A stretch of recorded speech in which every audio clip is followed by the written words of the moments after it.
Les États-Unis et l'Ukraine viennent de signer le deal de paix. C'est fait, ils viennent de lancer un rapport commun, une publication commune où ils sont très heureux ensemble, très heureux de ce qui se passe dans l'objectif de retrouver une paix prolongée.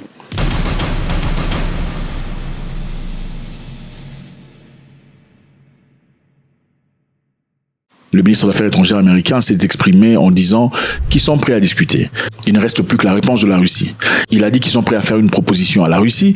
Ils vont travailler sur une trêve où il y aura cessation d'hostilité pendant 30 jours. Pendant 30 jours, il n'y aura pas de guerre entre les deux.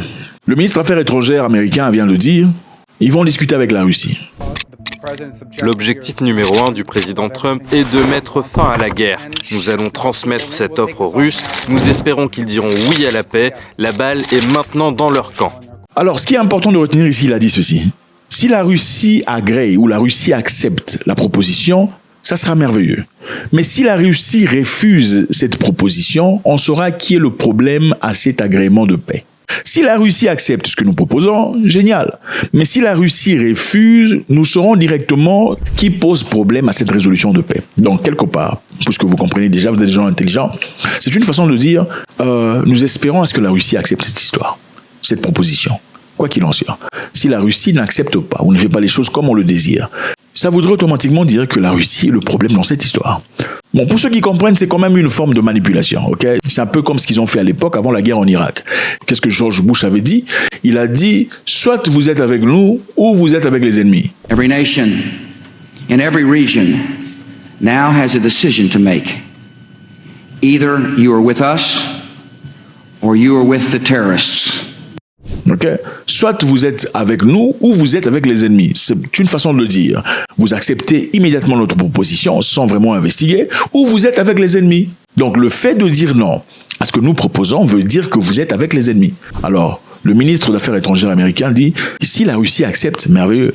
Mais si la Russie refuse, on sait immédiatement dire qui est le problème dans cette histoire. Donald Trump a promis de parler à Vladimir Poutine. Donc, cette semaine avant la fin, on aura déjà une réponse sur la réaction de Vladimir Poutine. Vous pensez devoir parler avec Vladimir Poutine pour qu'il accepte le cessez-le-feu? Oui, je vais parler à Vladimir Poutine. Vous savez ce qu'on dit, il faut être deux pour danser. Donc j'espère qu'il acceptera lui aussi. Et dans ce cas-là, les 3/4 du chemin seront faits. Alors, comment sommes-nous ici? Nous sommes ici suite à ce qui s'est passé dernièrement dans la Maison-Blanche. On a tous vu cet acte grandiose, une chose qui ne s'est jamais fait dans la Maison-Blanche sur le plan politique international, où Donald Trump et son groupe s'en prenaient directement à Zelensky. Vos équipes sont courageuses, mais si vous n'aviez pas notre équipement militaire, si vous n'aviez pas notre matériel militaire, cette guerre se serait terminée en 2 semaines. En quelques jours, oui, je l'ai entendu de la part de Poutine, en 3 jours. Peut-être moins. Quel était le problème? Le problème était simple. Zelensky voulait des assurances avant de signer le deal. Il voulait que les États-Unis disent ouvertement comment il réagirait au cas où la Russie attaquerait encore une fois l'Ukraine. Donald Trump, ce jour-là, n'avait pas donné de réponse directe. Sa réponse était plutôt « la Russie n'attaquerait pas ». Au lieu de répondre à la question de Zelensky sur comment l'Amérique réagirait si jamais la Russie attaquait l'Ukraine, Donald Trump, dans sa réponse, a dit que la Russie n'attaquerait pas du tout. Dans cette proposition, il y avait aussi un élément très intéressant. Cet élément était que l'Ukraine devrait céder 50% de concessions de leurs biens souterrains, c'est-à-dire leurs richesses minières. Je vous rappelle que l'Ukraine a beaucoup de pétrole, de gaz naturel, d'uranium, de lithium et beaucoup d'autres choses. Les États-Unis donc voulaient 50% de ce que l'Ukraine possède. Pourquoi? Pour l'aide qu'ils ont reçue des États-Unis d'Amérique, en aide en forme d'argent, en forme d'équipement militaire pour résister dans cette guerre contre la Russie. Donald Trump, comme vous le remarquez, voulait simplement mettre de l'emphase en disant que nous ne sommes pas amis, okay? Nous ne sommes pas vos frères. La raison pour laquelle on vous a aidé, ce n'est pas parce qu'on a de quoi dépenser.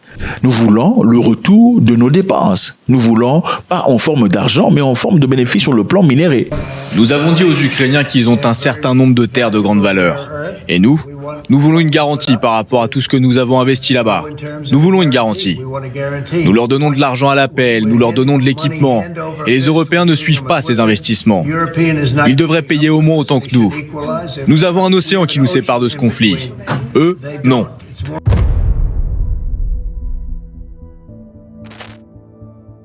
Ce jour-là, M. Zelensky ne voulait pas signer. Okay? Il est parti. Il a reçu le soutien des leaders européens. Il a fait son voyage en Europe pour aller voir comment est-ce qu'il pourrait substituer les États-Unis. Mais en cela faisant, quelques jours plus tard, les États-Unis ont immédiatement stoppé son aide militaire à l'Ukraine. Numéro 2, les États-Unis ont complètement stoppé le partage d'informations et d'intelligence à l'Ukraine, parce que c'est les États-Unis d'Amérique, avec la CIA, qui partageaient beaucoup d'informations avec les Ukrainiens.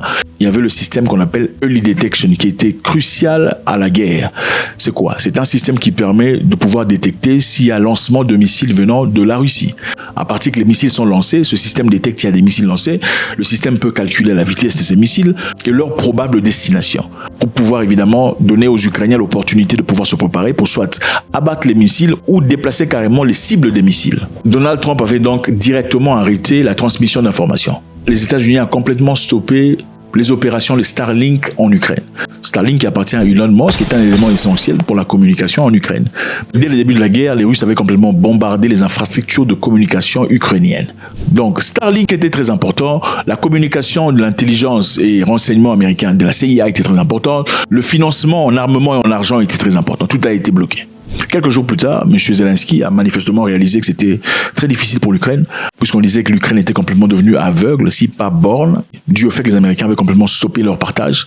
Zelensky a réfléchi, certainement avec son groupe de personnes, disant « cette guerre est complètement perdue ». Parce que sur le terrain, la Russie commençait à faire des progrès énormes. Zelensky a envoyé un message proposant une lettre à Donald Trump disant qu'ils étaient prêts à signer le deal tel que proposé. Earlier today, I received an important letter from President Zelensky of Ukraine.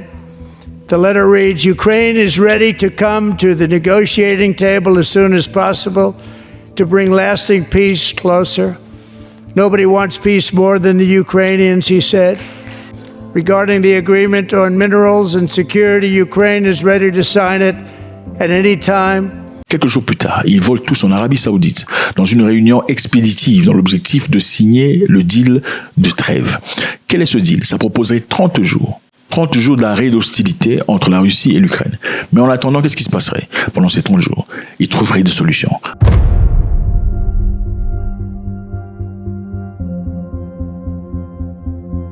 Et comment pourra-t-on manager ces 30 jours? En attendant, il y a une proposition. Quelle est la proposition?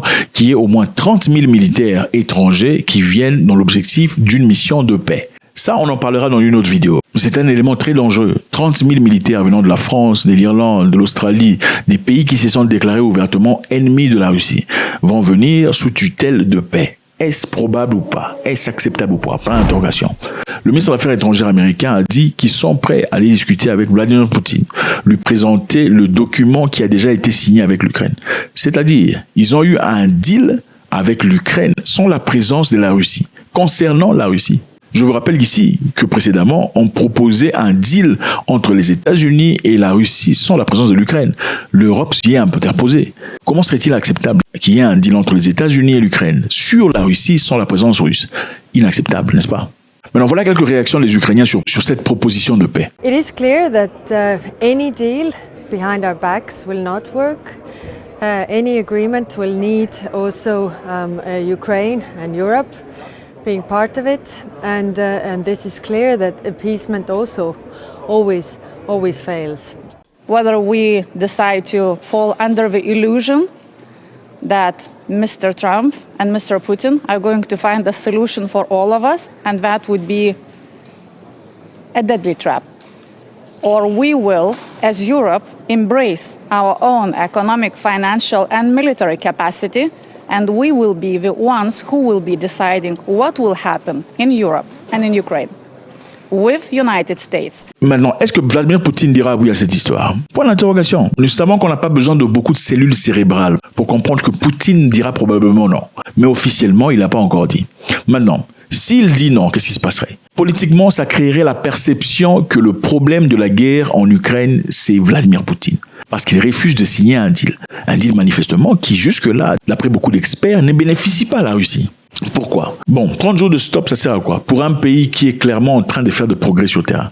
La Russie est en train de gagner des territoires, de reprendre des villages. Pourquoi arrêterait-il de faire le combat? Parce que ça donnerait l'opportunité, certainement, à son ennemi de se réorganiser. On en parlera profondément dans la vidéo qui arrive. Dans cette histoire, 3 choses évidentes se sont passées entre les États-Unis et l'Ukraine. Numéro 1, la relation entre les États-Unis et l'Ukraine a repris la bonne santé. Ils ont fait une publication et une proposition commune. Numéro 2, Donald Trump ne va pas faire de deal sans la présence de l'Ukraine. Contrairement à ce que pensaient les gens précédemment, il n'y aura pas de deal sans la présence ukrainienne. Numéro 3, la proposition de trêve est évidente. Cette proposition sera présentée à Poutine cette semaine, puisque Trump lui-même dit qu'il va parler à Poutine. Ensuite, on verra des envoyés pour une probable signature. Dira-t-il oui?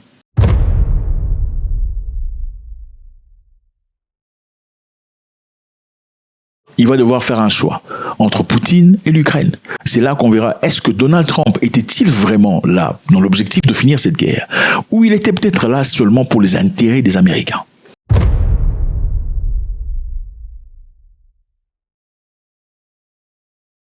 C'est une question pour laquelle il faut réfléchir. La réalité est celle-ci.